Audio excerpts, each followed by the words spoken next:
ज्ञानातिमिरन्दस्य ज्ञानाञ्जनशलाकया चक्षुरुन्मिलितं येन तस्मै श्रीगुरवे नमः। गौरवे गौरचन्द्रे राधिकायै तदरये कृष्णाय कृष्णभक्तये तद्भक्तये नमो नमः। Donc, aujourd'hui, nous voyons donc sur l'islam. Alors, l'islam, c'est une des trois grandes religions monothéistes.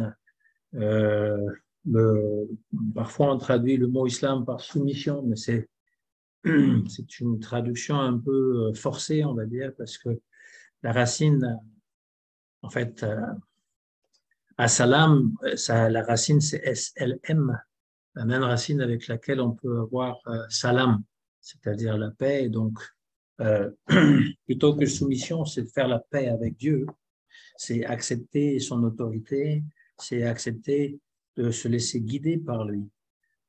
Donc, le musulman, le musulman, c'est celui qui accepte la religion de ce Dieu unique qui le guide.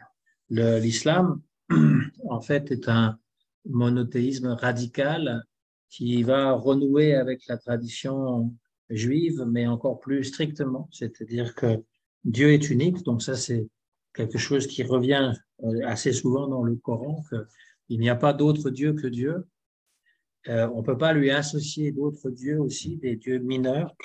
Et même Jésus, donc, il revient, qui est un des prophètes, donc, qui revient le plus souvent dans le Coran, eh bien, il est questionné par Dieu lui-même, qui lui dit, est-ce que tu as déclaré que tu étais Dieu ou fils de Dieu? Et lui, il dit, je n'ai jamais dit ça.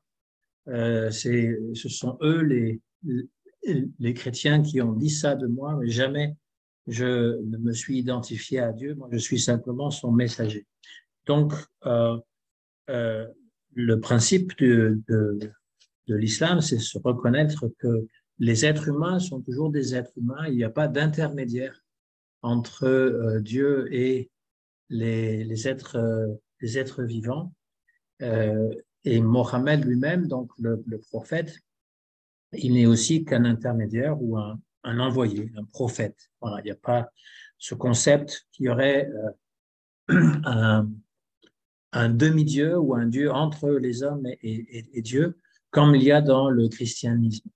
Alors, l'historique, en fait, c'est que Mohammed, qui se dit aussi Mahomet, c'est une façon aussi de le dire en perse, on l'appelle Mahomet. Mohammed, donc, il est né au VIe siècle après Jésus-Christ, en 570 pour être juste, et il est né à la Mecque et il est orphelin, en fait, il perd son père et sa mère assez rapidement, donc il est recueilli par son oncle qui va l'initier au commerce jusqu'à un certain temps. Après, il dit qu'il ne peut plus s'en occuper, et donc il va se mettre au service d'une riche veuve et il va donc être à son service et éventuellement se marier avec elle. Donc, elle est plus âgée que lui, elle est veuve et lui restera fidèle jusqu'à la mort de cette femme, Khadij. Et voilà, il va devenir un commerçant très prospère. On ne sait rien en fait de la vie de Mohammed jusqu'à la trentaine. Tout ce qu'on sait, c'est qu'il avait des dispositions un peu vers la mystique qui le portaient à se réfugier dans les grottes pour jeûner et pour méditer. Et donc, à 40 ans, au mois de Ramadan, donc, il a une vision. Il voit l'ange Gabriel qui vient vers lui et qui lui demande de lire. En fait, bon, le verbe qui est employé peut vouloir dire lire, réciter, proclamer. L'ange lui dit lis, et lui il répond je ne sais pas lire. C'est une tradition dans l'islam que Mohammed serait illettré, ce qui est un peu difficile à croire parce que il était très habile en commerce et donc il devait, à défaut de savoir lire les caractères écrits, parce que si c'est de ça qu'il s'agit, l'arabe étant une langue assez nouvelle à l'époque, très peu de gens savaient la lire ou l'écrire. Par contre, il maîtrisait certainement bien la langue arabe, puisque en fait l'un des défis qui est donné dans le Coran, c'est composer une sourate ou un chapitre qui soit aussi bien écrit dans la langue arabe. C'est une des prouesses en fait du Coran d'avoir été écrit d'une façon très poétique et d'être, comment dire, un défi même, parce qu'il y avait des concours de poèmes qui se passaient à la Mecque. Donc, un défi pour les grands poètes de faire une sourate ou encore quelques versets aussi beaux que ce qui a été révélé dans le Coran. Donc, d'abord, il a peur. Il a peur et il refuse. Donc, il va se réfugier chez lui sous la couverture. Et puis, ça va revenir à nouveau. Donc, il va à nouveau voir Gabriel qui va lui dire lire. Et à un moment donné, il va dire que dois-je lire? Et donc, la première verset qui a été révélé à Mohammed, c'est lis au nom de ton Seigneur qui a créé tout ce qui existe. Il a créé l'homme d'une coagulation, c'est-à-dire d'un caillot de sang. Lis, car ton Seigneur est très généreux. Et donc, lis ou proclame. Et donc, il est comme mandaté d'être le porte-parole de Dieu, de celui qui a créé le ciel et la terre. Et au début, il n'y croit pas, il pense qu'il est fou, mais sa femme, Khadija, le prend au sérieux. Elle va en fait l'amener chez son cousin, un cousin qui s'appelle Waraka, qui s'était converti au christianisme et qui est presque aveugle à cause de son âge très avancé, mais qui, en entendant ce que Mohammed a entendu de l'ange, lit. Alors, en plus d'entendre, évidemment, il y avait tous des phénomènes sonores. Il entendait aussi des bruits des clochettes, et puis des voix, et puis toutes sortes de choses. C'est une véritable révélation qu'il a. Et donc, l'oncle, le cousin plutôt de Khadija, va dire que c'est la même révélation que Mohammed a reçue que Moïse ou Jésus autrefois. Et donc, il y aura au début juste les membres de la famille de Mohammed qui vont croire à lui et qui vont l'accompagner, donc sa femme et ses serviteurs, et puis un ami proche s'appelle Abu Bakr, qui seront célébrés plus tard comme les premiers musulmans et qui finalement vont croire que Mohammed est vraiment sujet à des véritables révélations. Au début, ces révélations, elles sont personnelles, elles sont plutôt mystiques, elles sont plutôt pour son édification. Et puis, au bout de 3 ans, il entend Gabriel qui lui enjoint de proclamer l'islam au grand jour, de faire une proclamation et de faire connaître ce Dieu unique que les gens n'arrêtent pas d'oublier. Parce que l'un des enseignements importants dans le Coran, c'est que le message qui est donné n'est pas un message nouveau. C'est un message qui a été déjà donné à tous les prophètes du Dieu unique que l'on retrouve dans la Bible juive, par exemple, donc à Adam, et puis à Abraham, et puis à Moïse, et puis à David, et puis à Salomon, aux prophètes, différents prophètes, et puis à Jésus, lui aussi.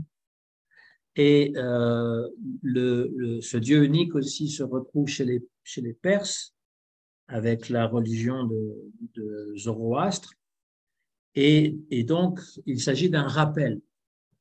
Il s'agit d'un rappel parce que le Dieu unique, ce Dieu qui a 99 noms dans le Coran, qui sont des noms des attributs. Donc, les deux plus importants, c'est Al-Rahman, Ar-Rahim.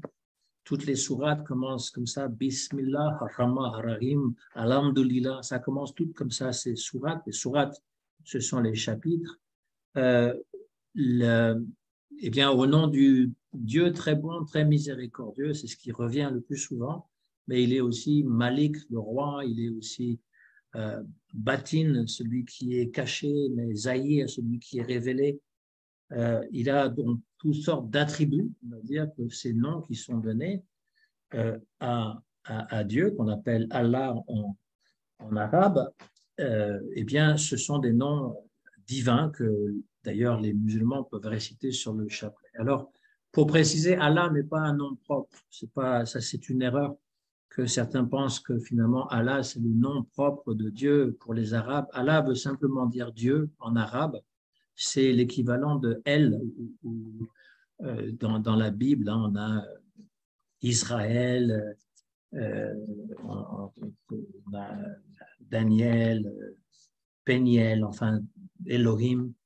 C'est aussi une appellation.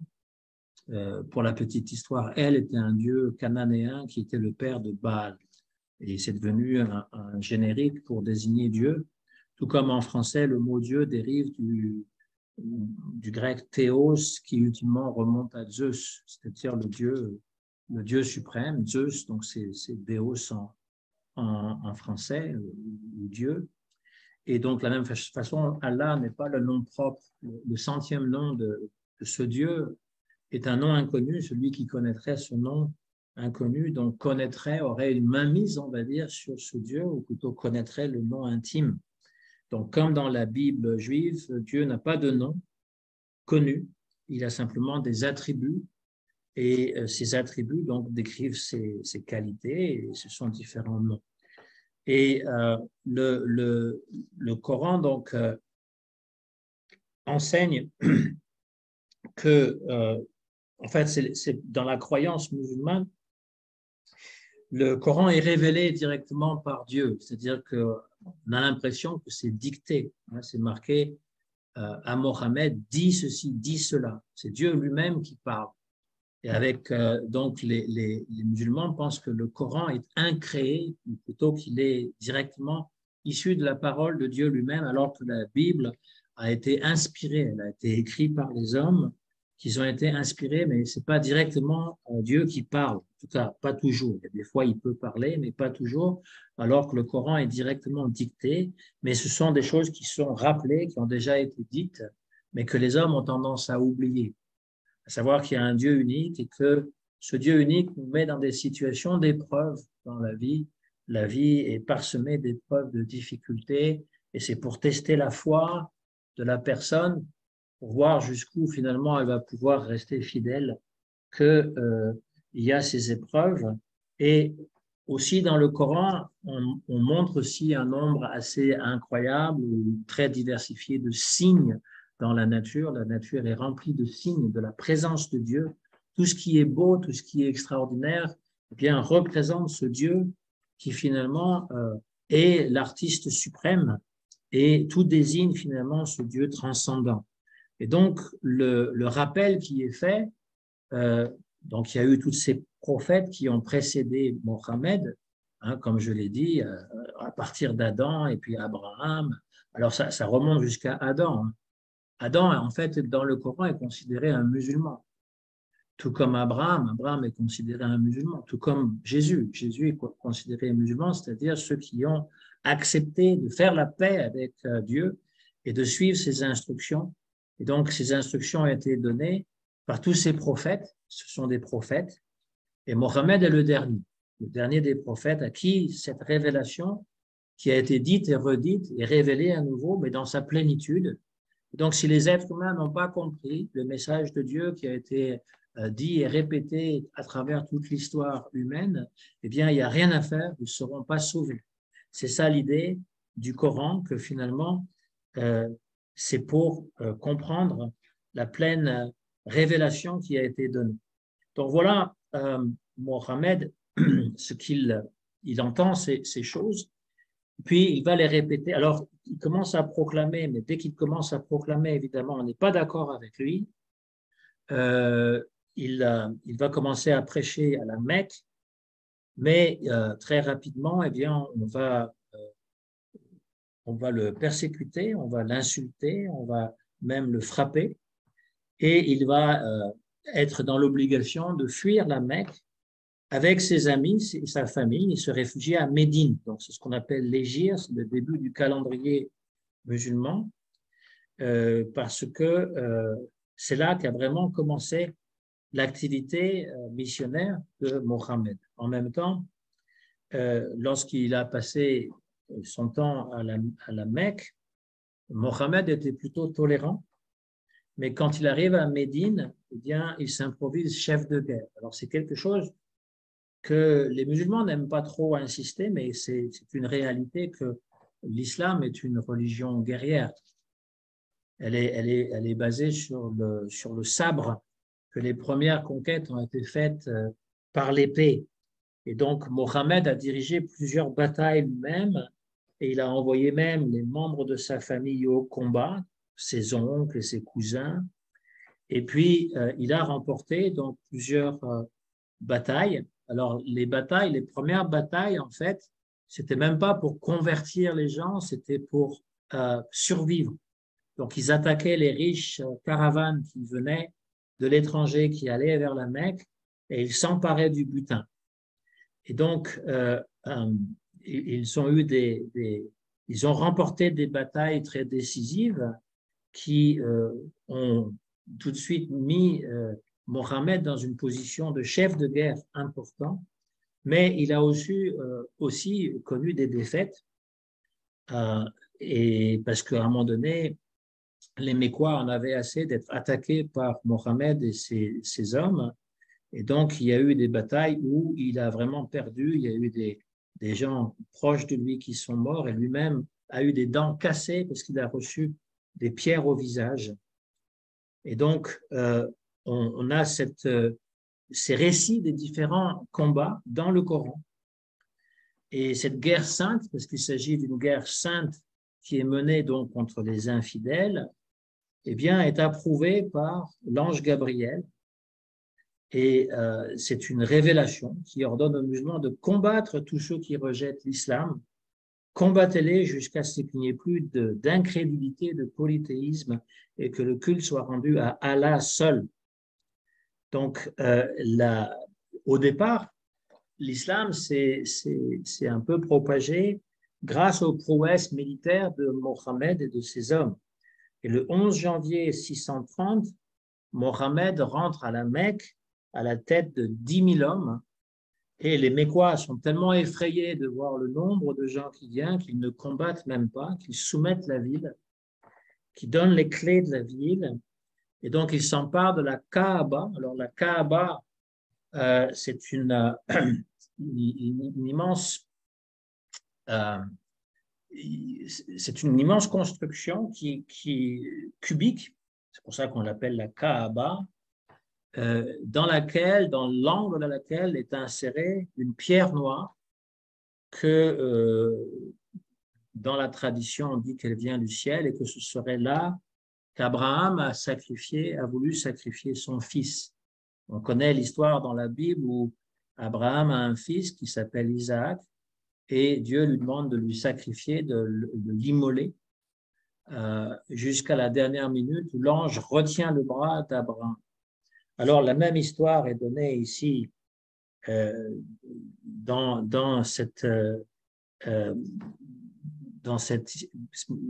le Coran, mais c'est Ismaël qui est plutôt sacrifié, plutôt qu'Isaac.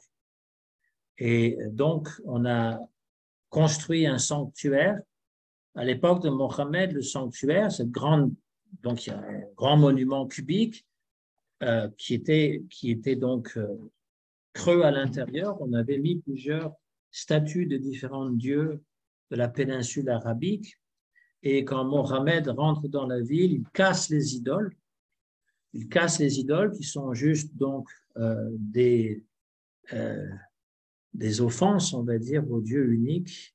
Et il va faire de la Kaaba le centre, en fait, du pèlerinage et de la direction vers laquelle tous les fidèles doivent se tourner durant les prières. Avant, c'était Jérusalem. Donc, dans le Coran, à un moment donné, on se tournait vers le temple de Jérusalem, comme le faisaient d'ailleurs les Juifs, parce que Mohammed à Médine a pris refuge. Il s'est lié d'amitié avec les Juifs, qui sont aussi monothéistes, mais les Juifs ne l'ont pas suivi lorsqu'il leur a révélé qu'il a eu il a entendu Dieu lui parler, eh bien, ils ne l'ont pas suivi là-dedans, donc il les a rejetés. Mohammed a rejeté les Juifs ainsi que les chrétiens et il s'est tourné vers la Kaaba.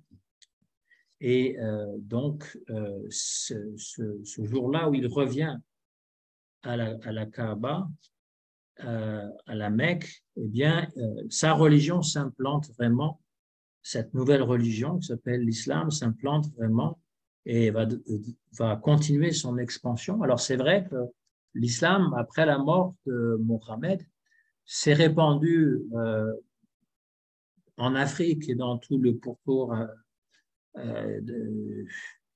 dans tous les alentours, on va dire, sans faire finalement de guerre, sans faire de violence. La plupart du temps, les gens ont accepté l'islam de façon pacifiste parce que c'était une religion beaucoup plus simple que le christianisme. Parce que dans le christianisme, il y a eu plusieurs schismes, j'en ai parlé un petit peu. Il y a eu plusieurs difficultés à comprendre cette trinité, cette double nature de Jésus, qui est à la fois Dieu et à la fois homme. Et donc, c'était compliqué pour la plupart des gens. Et avec la religion de l'islam, on a un accès direct à Dieu sans intermédiaire. Et il y a les créatures humaines et il y a Dieu. Voilà. Il n'y a personne qui est un intermédiaire entre Dieu et l'être humain. Donc, lorsque il y a 5 piliers de l'islam, ça c'est expliqué dans différents endroits du Coran, il y a 5 piliers. Le premier et le plus important, c'est la shahada, c'est la confession de foi, c'est-à-dire qu'on ne peut pas faire aucune activité religieuse dans l'islam sans être convaincu de cette confession de foi, la ilaha illallah wa Mohammed Rasulullah. Voilà. Donc, quelqu'un qui récite la shahada, en fait, c'est considéré musulman. Il n'y a qu'un Dieu, il n'y a que Dieu, il n'y a de Dieu que Dieu, la ilaha illallah. Et la deuxième partie, wa Mohammed Rasul, c'est le dernier Rasul, le dernier prophète, c'est Mohammed. Et donc, ça, cette confession de foi, eh bien, elle est la confession de foi de base de tout musulman. Et donc, même si vous la récitez, vous pouvez être considéré musulman. Cela dit, pour être un bon musulman, il faut pratiquer aussi les autres piliers de l'islam, en particulier la prière, salat. La prière, pas la salade. Salat, c'est-à-dire que la prière pour les musulmans, c'est 5 fois par jour. C'est quand même très exigeant. Hein.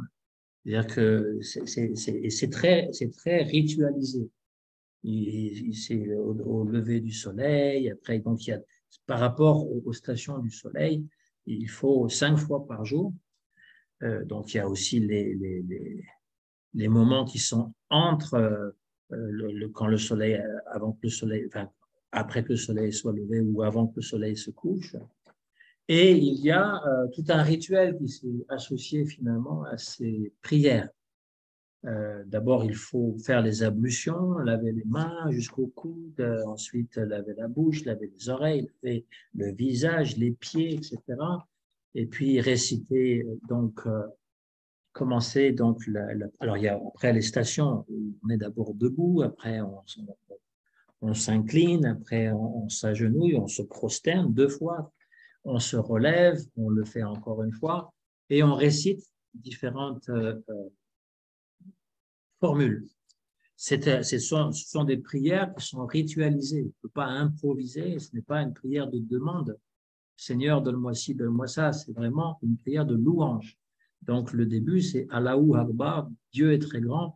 Et lorsque il y a un tapis aussi, parce qu'il faut enlever ses chaussures et mettre sur un tapis, parce qu'il faut s'assurer de la propreté du lieu et faire face à la Mecque.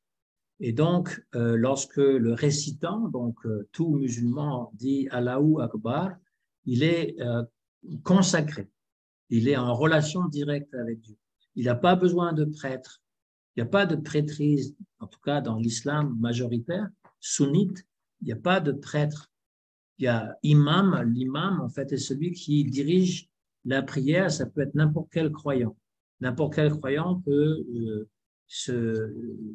être désigné parce que si on est plusieurs, il y en a un qui va se mettre en avant et qui va finalement faire les premiers gestes et les premières invocations que les autres vont répéter.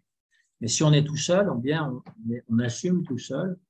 Et donc, cette conception qu'en fait, on n'a pas besoin d'avoir un clergé. Il n'y a pas de clergé, il n'y a pas de prêtre.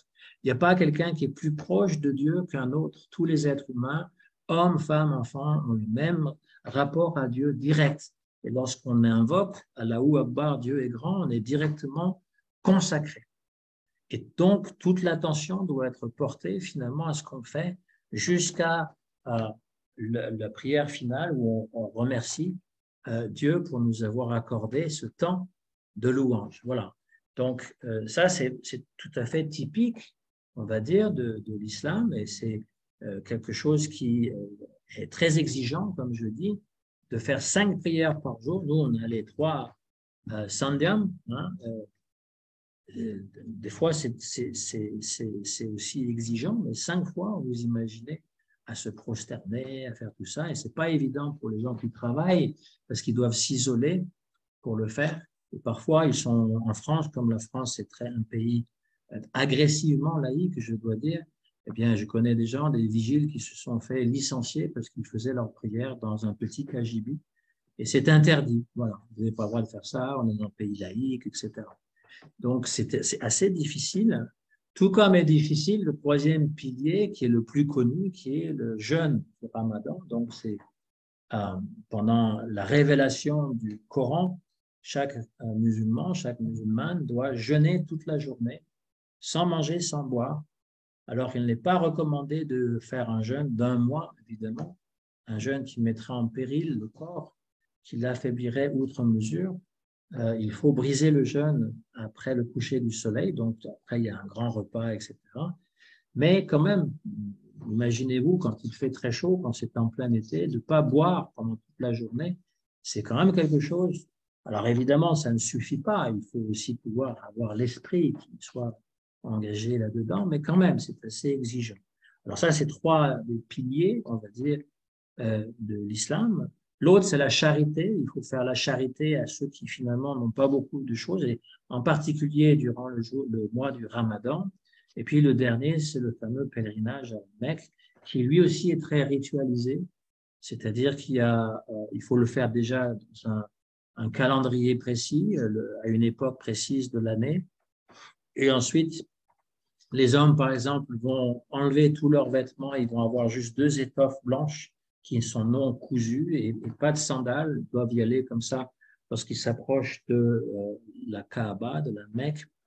Ils ne peuvent pas avoir de relations sexuelles pendant tout le temps qu'ils sont là-bas et ils doivent faire 7 fois le tour de la Kaaba et ensuite réciter des prières toutes particulières. C'est toujours très ritualisé. Donc ça, ce sont les 5 piliers de l'islam. On va dire que si pour être déclaré musulman, il ne suffit que de réciter la shahada, ça ne suffit pas pour être un bon musulman. Il faut pouvoir suivre donc les 5 prières et le ramadan, n'est-ce pas? C'est le minimum qu'on va dire. Le pèlerinage n'est pas imposé, surtout si les gens n'en ont pas les moyens. D'ailleurs, le ramadan non plus n'est pas imposé pour les femmes enceintes, pour les gens qui sont âgés, les gens qui sont malades, etc. Il n'y a pas comme une obligation de faire dans ces conditions-là. Mais à plus forte raison, le pèlerinage, si c'est pour endetter la famille et de s'appauvrir, eh bien, il n'est pas recommandé de faire le pèlerinage. Il faut le faire vraiment si on a la possibilité de le faire. Donc voilà pour l'historique, on va dire, et les croyances de base. Le Coran est la référence suprême, on va dire. C'est la parole directe de Dieu qui est incréée et qui est donc le plus sacré. Donc il y a beaucoup de musulmans qui, dès leur plus jeune âge, apprennent par cœur le Coran en arabe, l'arabe classique du VIe siècle, sans nécessairement le comprendre. C'est ça qui est assez extraordinaire, c'est qu'il y a des petits musulmans, surtout dans dans les pays très pauvres qui apprennent par cœur, donc ils ont des écoles coraniques, ils apprennent par cœur le Coran, mais ils ne comprennent même pas ce qu'ils récitent. Parce que pour eux, le texte est sacré et donc il fait figure. Alors c'est ce que finalement les chrétiens disent, mais en fait vous avez divinisé le Coran. Vous ne voulez pas diviniser Mohammed comme on a fait avec Jésus, mais vous avez divinisé le Coran. Le Coran est la parole, alors que la parole écrite, alors que Jésus est la parole révélée. Il y a cette même compréhension que finalement, il y a eu une espèce de divinisation de quelque chose d'autre, on va dire, que Dieu. Alors après, ça c'est très discutable. Les musulmans diront, mais non, il n'y a pas de différence entre le Coran et Dieu, puisque c'est prononcé par Dieu lui-même. Mais ça, ce sont des débats d'école, on va dire, et c'est assez difficile parce que, comme on va le voir, l'interprétation dans le Coran eh bien, n'est pas vraiment très ouverte, on va dire, à partir d'un certain moment. Quand Mohammed meurt, alors pendant 20 ans, il a entendu le Coran, il a répété, les gens l'écrivaient sur des moyens de fortune, sur des parchemins ou sur des ossements ou sur quoi que ce soit pour essayer de conserver la parole. Et il y a cette différence entre la parole qui est dictée par Dieu, qu'on appelle le Coran, et la parole du prophète, qu'on appelle des hadiths, qui sont des réflexions personnelles inspirées, mais qui n'ont pas la même valeur et qui font partie d'une tradition orale. Et donc, il y a plusieurs façons de réciter le Coran, de le psalmodier, n'est-ce pas? Mais au départ, donc, Mohammed, il entend ces choses, il essaye de se les rappeler par cœur. Les gens avaient une mémoire beaucoup plus grande qu'on l'a aujourd'hui. Aujourd'hui, notre mémoire, c'est l'ordinateur.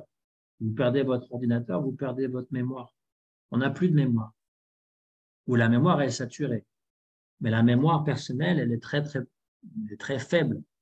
Alors qu'à l'époque, puisqu'il n'y avait pas d'ordinateur, il n'y avait pas même de livres, eh bien, les gens avaient une mémoire assez phénoménale. Donc, il y a des gens qui connaissaient le Coran par cœur à l'époque de Mohammed. Après, il a bien fallu les consigner par écrit. Donc, il y avait aussi des gens qui l'écrivaient pour être sûr que c'était bien les bonnes paroles. Donc, par rapport à la Bible ou par rapport aux évangiles, il est certain que ce qui a été révélé à Mohammed, c'est toujours fidèle à ce qu'il a entendu, parce que ça a été tout de suite retransmis par écrit. Alors que les évangiles ont été écrits 30 ans, 40 ans, 50 ans après la mort de Jésus, et ce sont des témoignages, donc on ne sait pas exactement finalement si c'est très complet ou si c'est même très fidèle. Donc voilà une des choses d'ailleurs que va critiquer les musulmans pour essayer de montrer la supériorité de leur religion. Ils vont dire, oui, les chrétiens et les musulmans, les chrétiens et les juifs font partie de la révélation, des gens du livre, comme ils disent, mais leur livre a été falsifié.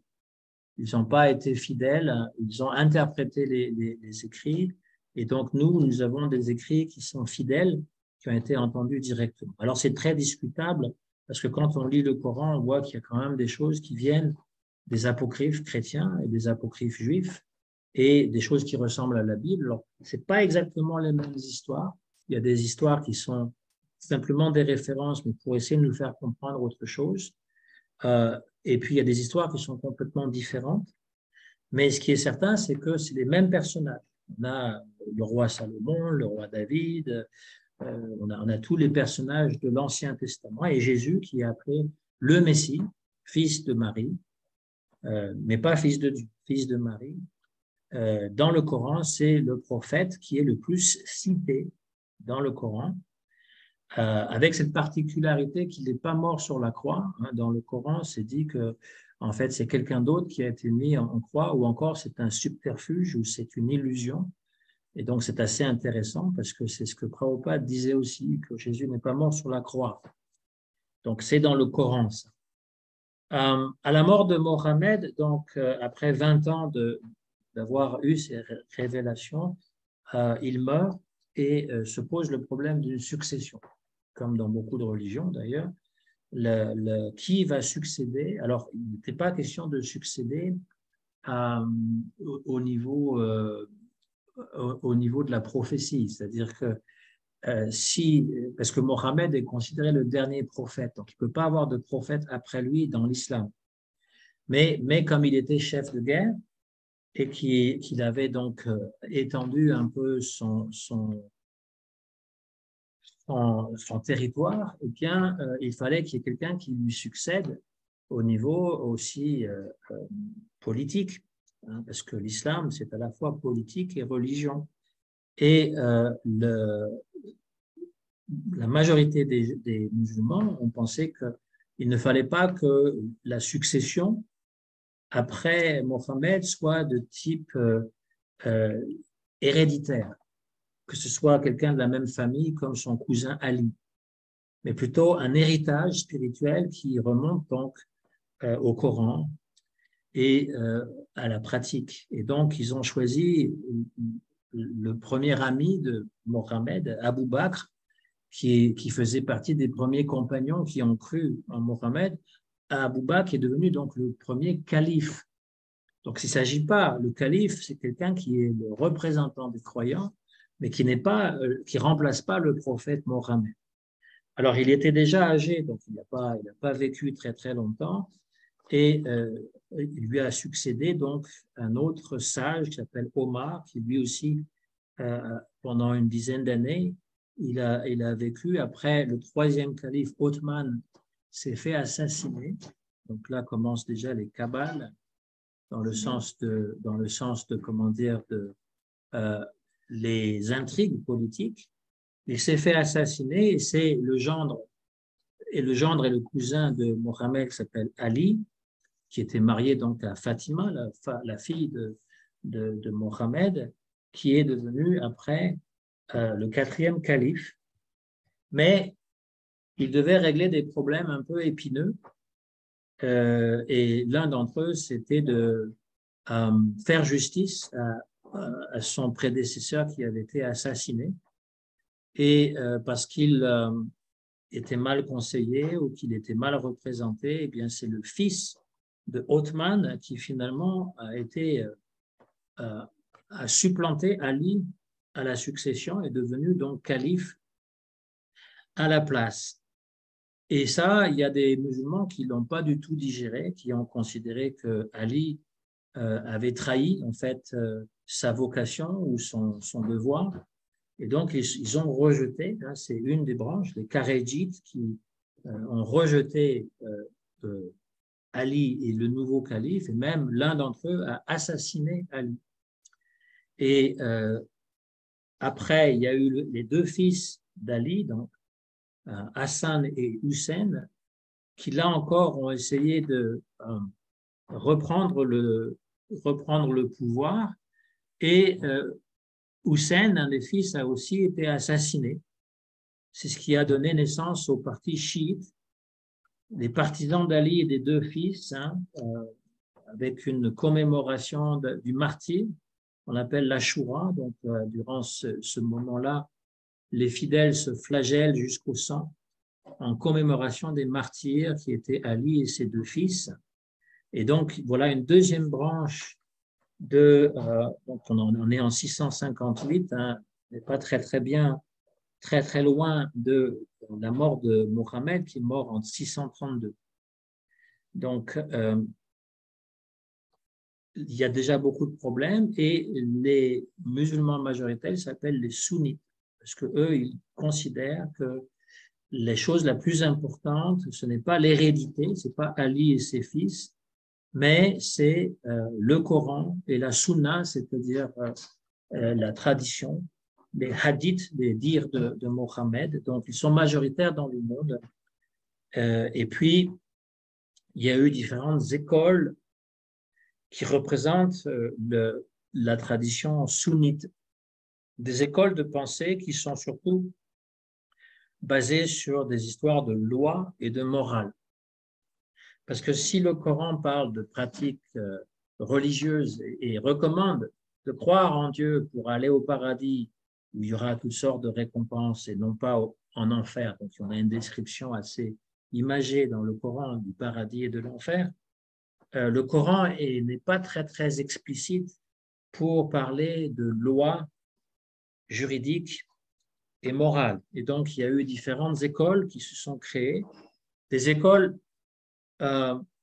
assez libres, on va dire, où on laissait libre cours à l'interprétation, dans ce qu'on appelle l'ijtihad. C'est un mot important, en fait.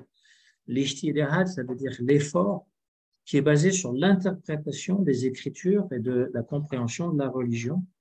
Ça, c'est une des écoles, parmi les 4 écoles plus importantes, et puis une école très rigoriste, qui est celle de Hanbal, qui prône une littéralité du texte, interprétation rigoureuse, et on n'interprète rien.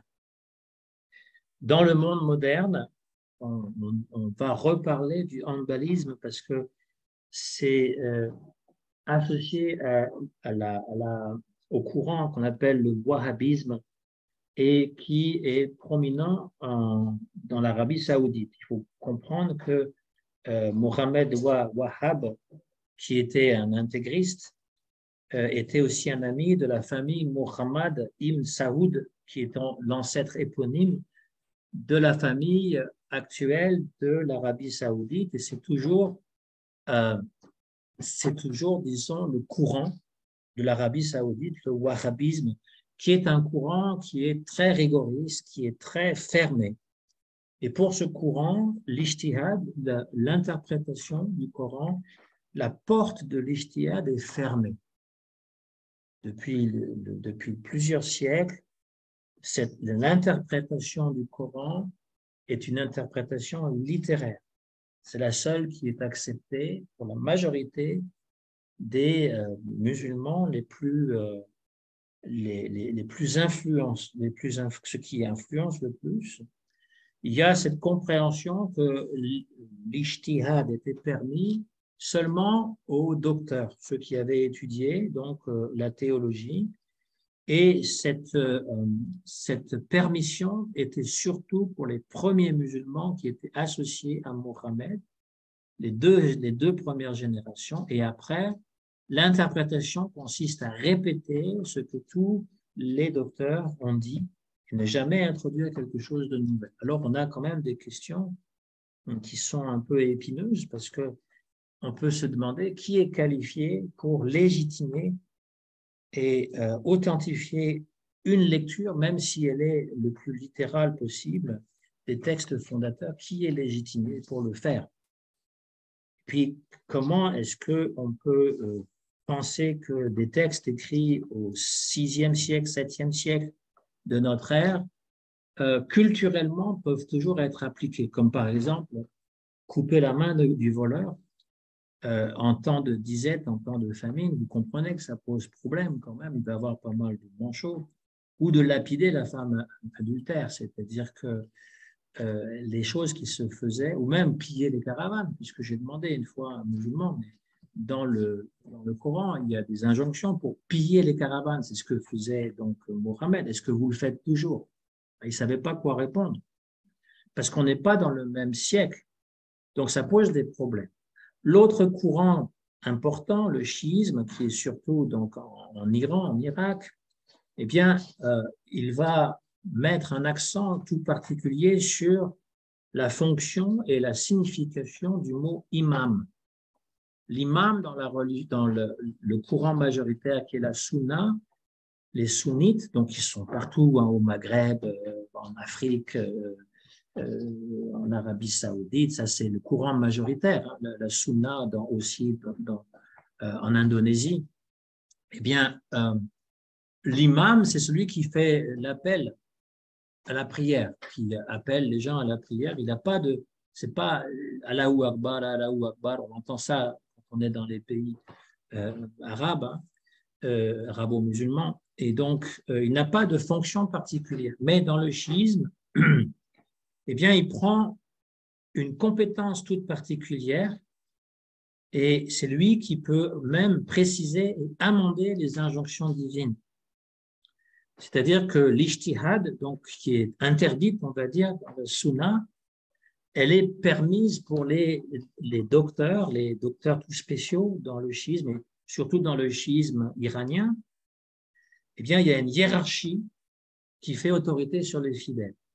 On a le mujtahid. Le mujtahid, c'est justement celui qui fait l'effort ou l'ijtihad pour chercher la vérité. Et après, on a les mollahs, qui sont des maîtres du Coran. Et puis, l'ayatollah, le signe, ça veut dire signe de Dieu, l'ayatollah. Lorsque la Perse est devenue l'Iran, c'est-à-dire en 1934 est devenu l'Iran, c'est devenu un pays très, très, très moderne, tourné vers l'Occident, contrôlé par les États-Unis. Mais en 1979, eh bien, avec la venue de l'ayatollah Khomeini, a été instaurée la République islamique.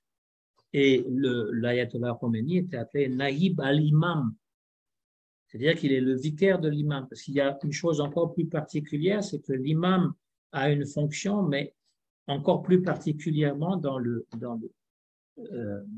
l'islam chiite, il y a le rôle de l'imam caché, c'est-à-dire qu'il y a eu une succession d'imams qui ont succédé à Mohammed, et dans un cas, le 7e imam est caché, dans l'autre, le 12e. Toujours est-il qu'il y a un imam qui joue le rôle presque d'un médiateur comme Jésus et qui reviendra à la fin des temps et qui guide aussi par son esprit. Voilà, c'est assez particulier. Il y a un côté un peu plus mystique dans l'islam chiite, mais vous avez compris que les chiites et les sunnites, ils ne s'aiment pas. Ils se font la guerre. Ils considèrent chacun que l'autre est un hérétique. Et donc, voilà les problèmes qui peuvent être posés à partir donc d'une religion toute simple, où finalement il n'y a que Dieu au-dessus de ma tête, je n'ai de devoir envers personne, je peux directement prier Dieu et j'ai un rapport direct avec Dieu sans avoir de hiérarchie, sans avoir de prêtre, sans avoir de clergé, ce qui pose d'ailleurs beaucoup de problèmes en France pour les autorités politiques qui veulent discuter avec l'islam, ou même pour les autres religieux, parce qu'il n'y a pas de représentants. Il n'y a pas de représentant officiel d'une mosquée. Il y a un recteur, il y a le recteur de la mosquée de Paris, c'est presque politique ça. Mais il n'y a pas de représentant officiel du culte musulman, et donc c'est difficile d'être en dialogue parce que finalement tout le monde peut s'auto-proclamer, on va dire, imam ou encore représentant.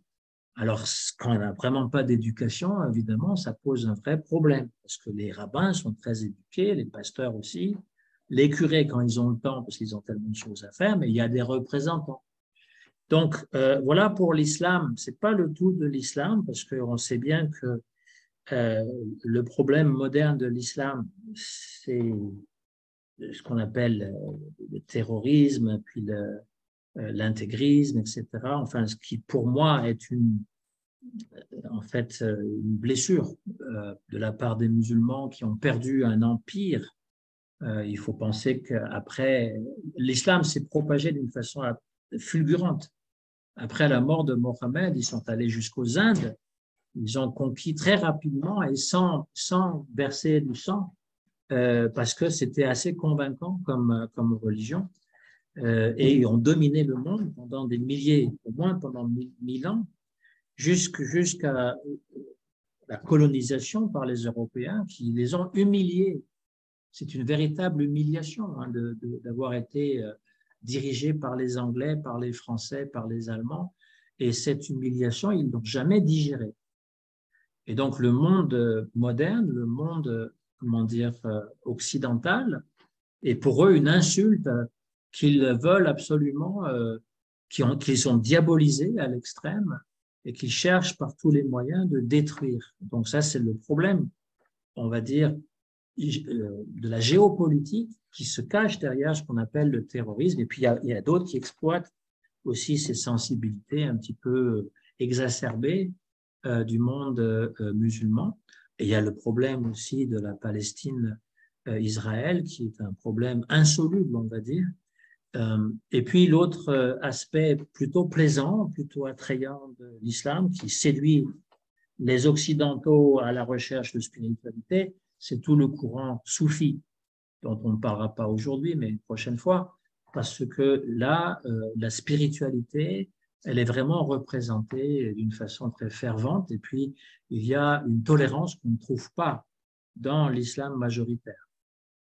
Voilà, pour l'islam, c'est une très belle religion avec points, des points sombres, on va dire, des notes un peu sombres, mais une très belle religion dans sa, euh, dans son expression. On va dire, si vous lisez le Coran, même traduit en français, hein, je veux dire, si vous le lisez du début jusqu'à la fin, moi je l'ai fait 2 fois, c'est une très belle, c'est une très belle lecture. Il y a des choses qui sont peut-être moins marrantes, hein, les histoires des enfers avec les gens qui sont dans de l'huile bouillante. Ça, c'est peut-être moins drôle.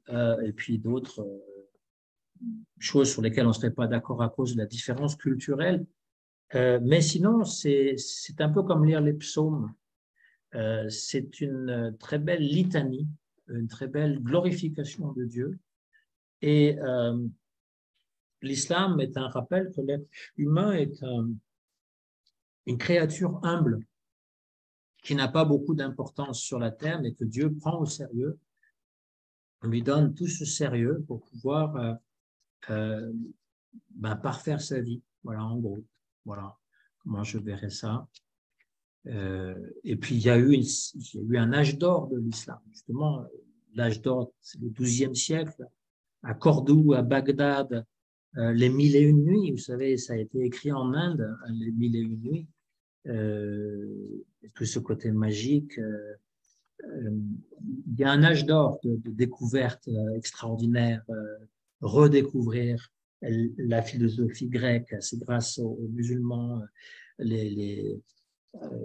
introduire aussi les chiffres qu'on appelle les chiffres arabes, mais qui viennent de l'Inde, les sculptures. Je veux dire, je suis encore allé amener le fils de Sita voir le Taj Mahal, c'est une des merveilles du monde, quoi qu'on en dise. Quoi qu'on en dise, hein. Je sais que les dévots disent que c'est construit sur un site, sur un temple hindou, mais c'est une rumeur. On n'a absolument aucune preuve de ça. Ce qui est certain, c'est que l'architecture elle est bien mongole et c'est une architecture et de qualité qui est inégalée, on va dire. Donc, il y a un raffinement dans l'islam dans la beauté, dans les jardins, parce que le mot paradis aussi est un mot perse.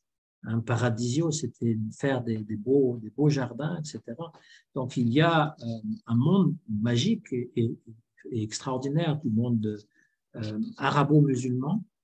Et puis il y a des zones d'ombre, je ne les cache pas, hein. Il y a des choses qui franchement sont très intolérantes et sont aussi assez archaïques. Voilà. Puis l'histoire de l'Inde, il y a eu le grand Akbar, mais son petit-fils qui était Aurangzeb, qui lui était très cruel. Donc il y a vraiment tous les extrêmes, un peu comme dans toutes les religions d'ailleurs. Il y a des choses qui sont parfois un peu aberrantes dans beaucoup de religions très belles. L'idée, c'est pas de se convertir à l'islam, hein, ni au judaïsme, ni au christianisme. L'idée, c'est d'apprécier les choses qu'on peut avoir en commun et les choses qui peuvent être très différentes. Hein, parce que quand j'étais au Canada, j'étais tombé sur un livre qui parlait de la Bhagavad Gita et puis de la guerre sainte dans le Coran. Et c'est assez intéressant de voir que Krishna, il prône en fait la guerre contre les impies et que eh bien, on a un peu le même scénario dans le Coran. Et puis la fameuse guerre sainte, elle est très mal comprise en Occident. Elle est très mal comprise, c'est-à-dire qu'on pense que, certes, l'islam était une religion guerrière, mais c'est une religion noble. L'histoire de faire des terroristes, de tuer des enfants, de tuer des femmes de façon sans discernement, ça c'est moderne, ça c'est barbare. Mais la première guerre sainte, c'est bien expliqué, c'est contre soi-même, c'est contre l'infidèle qui est en soi. Et puis ensuite, après, l'autre guerre sainte, hein, le djihad. La grande guerre, c'est contre l'ennemi en soi.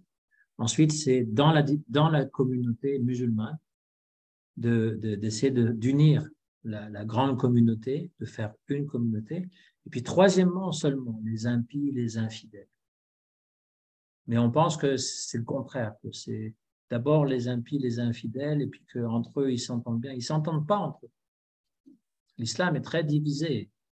Ils ne s'entendent pas entre eux et ils se font la guerre et ça fait partie même de la guerre sainte, on va dire, pour essayer d'unir tous les musulmans. Voilà. Je ne sais pas si vous avez des commentaires, des questions là-dessus. J'ai essayé de présenter schématiquement et simplement ce qu'est cette grande, la troisième religion monothéiste qu'on connaît. À vous la parole. Hare Krishna. Exactement. Haribol, merci beaucoup, Prakash. En fait, moi, j'ai une question, c'est peut-être que tu l'as dit et j'avais pas le cerveau assez présent, mais quelle relation ont les musulmans avec Dieu? Puisque les chrétiens, c'est plutôt le Père et le Fils, et les musulmans, quelle relation ils ont, eux, avec Dieu? Ben, J'ai entendu dire, Van Maharaj, dans des enseignements, et peut-être que je me suis trompée, qu'ils étaient plutôt dans une relation fraternelle. Est-ce que tu peux nous en dire plus? c'est-à-dire que Bhaktivinoda Thakur, il parle de ça dans le Shri Krishna Samhita. Il dit que, voilà, je me rappelle plus si c'était fraternel ou si c'était au niveau de l'amitié, parce qu'on dit aussi que Mohammed parlait avec Dieu presque comme un ami. Mais ce qui est certain, si je veux être le plus objectif possible, la relation qu'un musulman peut avoir avec un Dieu, avec son Dieu, est une relation vraiment de serviteur. D'accord. Et oui, parce que Dieu est tout puissant et moi je suis juste son serviteur. Alors le serviteur ne veut pas dire un esclave qui tremble de peur, ça peut aussi être un serviteur presque ami parce qu'on est proche de lui. Voilà. Donc Mohammed, il n'avait pas peur de ce Dieu. À un moment donné, il va même dans les airs, il va aller visiter Dieu dans son ciel. C'est le fameux voyage nocturne.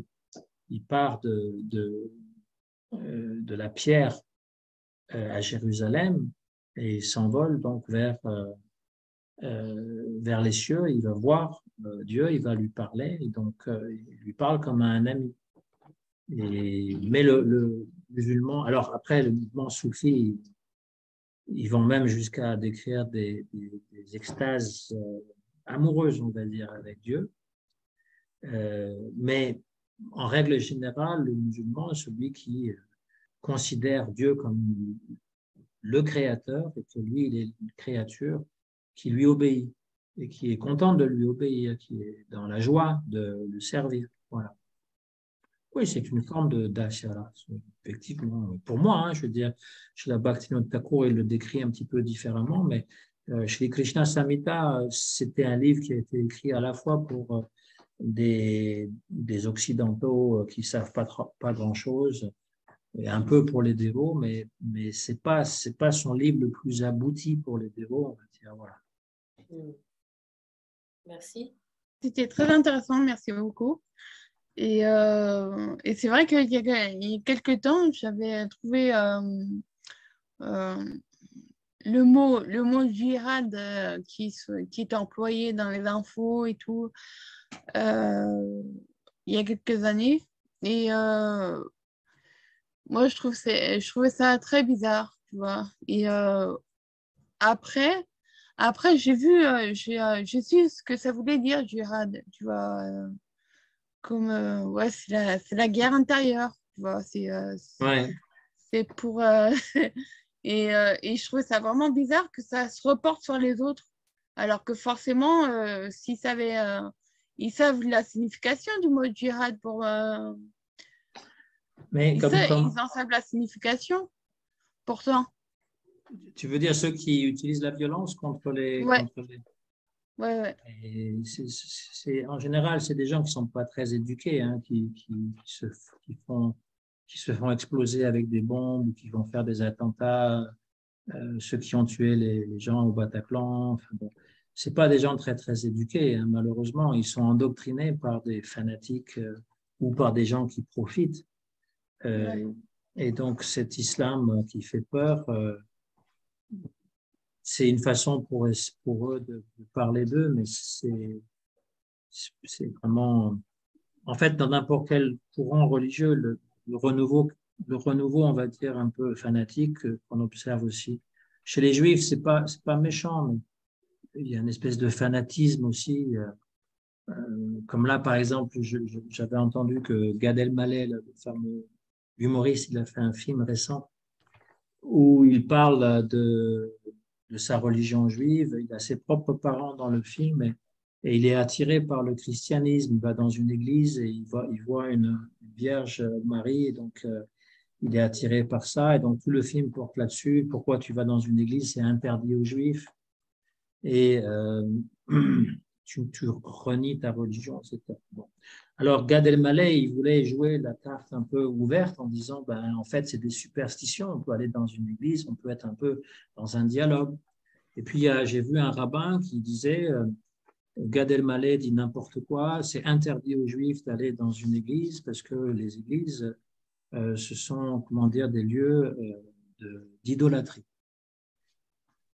Et donc, si vous allez dans un lieu d'idolâtrie, vous êtes perdu, vous perdez votre religion. Il va falloir que vous jeûnez.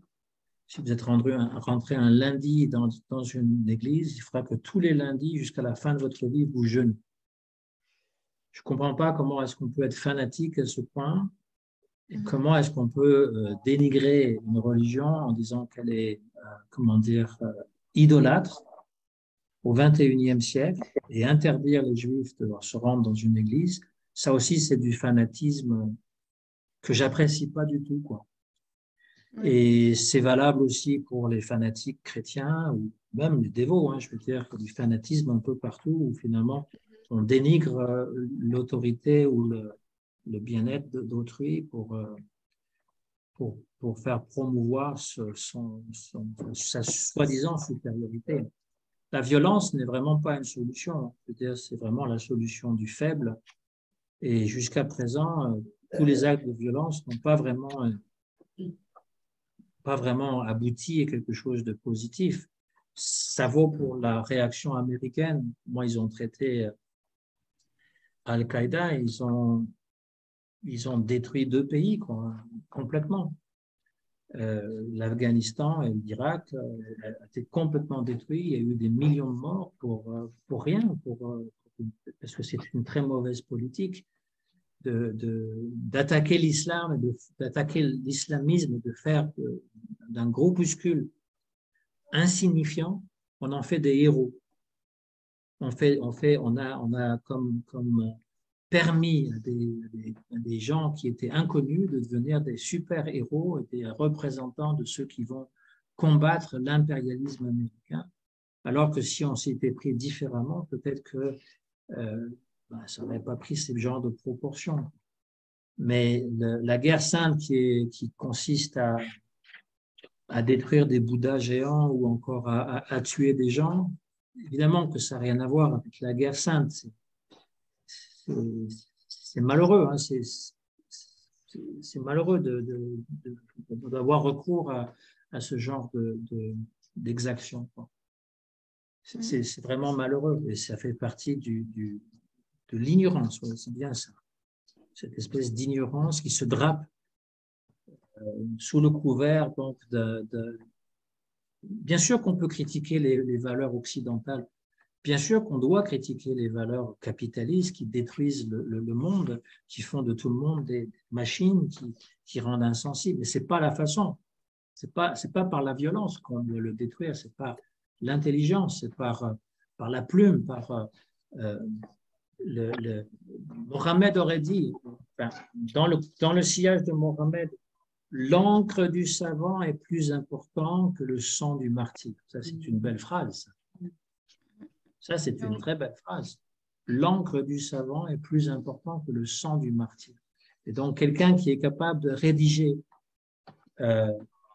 un pamphlet contre le matérialisme est beaucoup plus efficace, à mon avis, que quelqu'un qui va mettre, quelqu'un qui va mettre des bombes, qui va tirer dans la foule. C'est des actes démesurés, c'est des actes suicidaires, c'est des actes condamnables par la religion, par la propre religion. Mohamed, il avait des mœurs très différentes de ce qu'on peut avoir, surtout avec les femmes et les jeunes femmes. Je n'ai pas voulu en parler parce que c'est une polémique qui est un petit peu indéfendable parce qu'on n'est pas dans les mêmes époques. Mais il n'était pas quelqu'un de sanguinaire qui tuait de façon inconsidérée, quoi. C'était un guerrier, il se battait contre d'autres guerriers. Merci. Allez, Krishna. Voilà, portez-vous bien, merci beaucoup. Merci. Inch'Allah. Oui. Ça, c'est une chose qui existe toujours. N'entreprenez jamais rien sans dire à la grâce de Dieu, si Dieu le veut, Inch'Allah. Bismillah aussi. Hein? Bismillah aussi. Bismillah aussi, voilà. Bismillah. Au nom de Dieu. Merci.